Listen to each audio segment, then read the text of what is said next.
নমস্কার, সবাই কেমন আছেন? আশা করছি সবাই অনেক ভালো আছেন। আজকে আমরা মর্নিং ওয়াকে বেরিয়ে শ্রীমাতা বৈষ্ণোদেবী মন্দিরে যাচ্ছি। মানে আমাদের কালকেই কথা হয়েছিল যে এখানে একটা বৈষ্ণব দেবী মন্দির আছে, সেখানে আমরা যাব। তো যাওয়ার পথে এই বাড়িটা দেখছিলাম, চোখ সরাতে পারছিলাম না, এতটাই সুন্দর। আর কলকাতার মধ্যে যে বৈষ্ণোদেবী মন্দির আছে সেটা আমরা জানতাম না। তারপরেও আমাদের বাড়ির কাছে রাজারহাট যাওয়ার মেন রোডের পাশেই মন্দিরটা খুব সুন্দর করে সাজিয়েছে, তার কারণ এখন নবরাত্রি চলছে। বৈষ্ণোদেবী মন্দির আমি শুনেছি জম্মু কাশ্মীরে আছে, আমি কখনো যাইনি, তবে আমার সঙ্গে যারা আছে তাদের দুবার করে যাওয়া হয়ে গেছে। আমারও ইচ্ছে আছে যাওয়ার, কিন্তু জানি না কোনোদিন যেতে পারবো নাকি। মন্দিরটা সত্যিই খুব সুন্দর আর ভিতরটাও খুব সুন্দর। তারপরে আমরা ওখান থেকে ভাবলাম যে যেহেতু অনেকটা টাইম হয়ে গেছে, এখন 6:30 বাজে, আবার স্যারের স্কুল আছে, ঘরে গিয়ে অনেক কাজ আছে, তো সেগুলো করতে হবে, তাই ভাবলাম আমরা এখান থেকে রিক্সা করে নিই।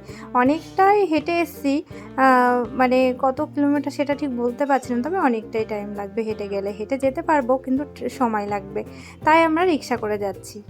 এখন যেহেতু মর্নিং ওয়াকে বেরোই, তাই মনে হয় রাস্তাটা যদি সারাদিন এরকম ফাঁকা থাকতো, সত্যি কত ভালো লাগতো। আমরা আমাদের এই মোড়টাতে নেমেই আমি একটু ফুল নেব বলে ফুলের দোকানে আসলাম, কিন্তু ফুলের দোকানে এসে দেখি লম্বা লাইন পড়ে গেছে।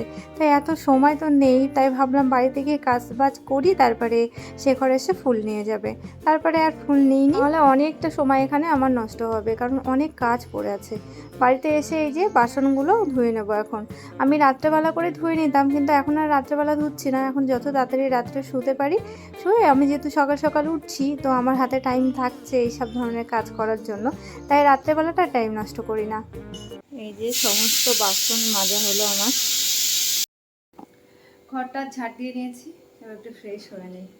তো আমার স্নান কমপ্লিট হয়ে গেছে। আজকে আবার টয়লেট বাথরুম ক্লিন করলাম, করে শ্যাম্পু করলাম, আর এই যে ফুল নিয়ে আসা হলো, পুজো করবো এখন।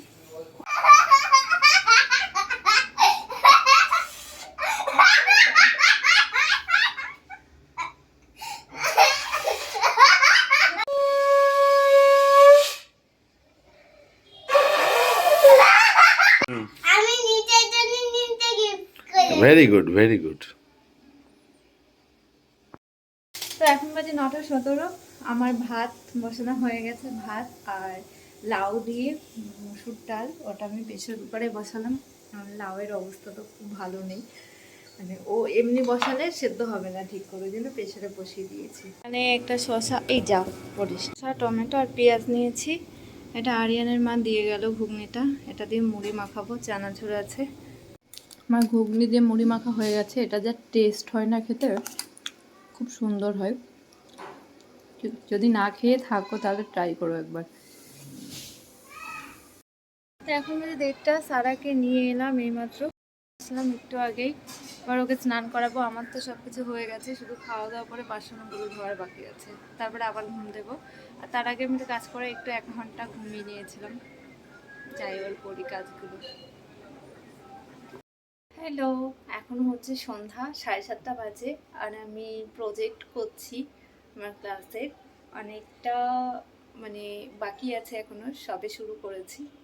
এই যে আমার প্রজেক্টের মানে কিছুটা হয়েছে। এটা হচ্ছে বাটারফ্লাই, এটাকে আগে ড্র করে কাটিং করে এর উপরে বসিয়েছি। এবার একটা চেন সিস্টেম হবে, তো চেনগুলো বানাচ্ছি এবার। এগুলো 1 2 হবে, উপরে একটা লাইন হবে আর নিচে একটা লাইন হবে। তো অনেক কাজ এখনও বাকি আছে, এটার কালার করা, এই নিয়ে বসেছি। আমার ফোনের অবস্থাটা দেখো, ভিডিওটা করেছি, এই যে কীরকম হয়ে আছে বুঝতে পারছো। মানে ভয়েসও নেই ভিডিওটার, আমি কিন্তু ভয়েসটা নিয়েছিলাম, কিন্তু ভয়েসটা আসেনি দেখছি।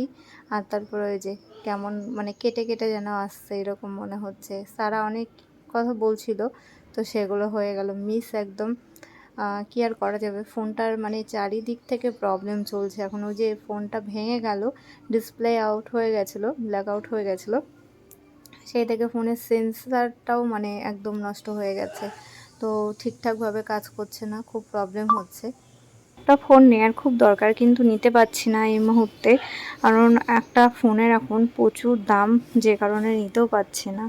ভিডিওটা ঠিকঠাকভাবে আমি বানাতেও পারিনি, অনেক ভয়েস আউট হয়ে গেছে অনেক ভিডিও, সেই জন্য ডিলিট করে দিয়েছি। আজকে এই পর্যন্তই।